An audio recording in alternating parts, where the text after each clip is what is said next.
अस्सलाम वालेकुम। मैं एक बेवा औरत हाँ। मेरे दो बच्चे थे। मैं बीए को फोत हुई 7 साल हो गए मैं बेवा हूँ। तो मैं इस किराए के घर च रही हूँ। तो ताकि थोड़ी मदद चाहती हूँ। मैं बहुत मुश्किल का गुजारा कर रही हूँ अपने तो अपने बच्चों का।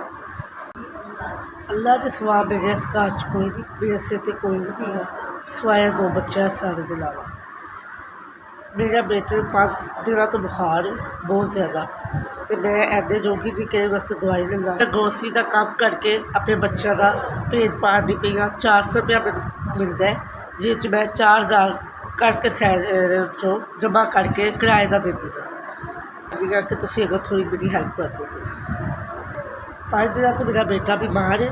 तो मेरे को एनी गुंजाइश नहीं कि मैं डॉक्टर को अच्छे डॉक्टर को चेक करवा दूँ। मैं पैरासिटामोल शरबत दे के तो गुजारा कर रही हूँ। मेरी हाथ जोड़ के मिन्नत कर दी है मेरी मदद करो।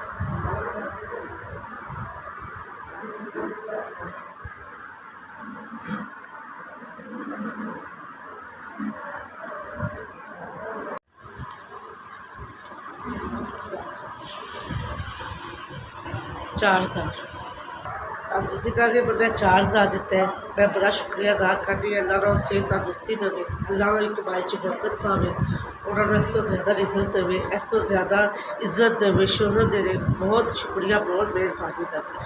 जिन्होंने लोगों ने मैंने 4000 भेजे अल्लाह ना कभी दुख ना खावे, कभी ना मुश्किल ना खावे। अल्लाह बिना उन्होंने इस तो ज़्यादा देवे, तरक्की देवे।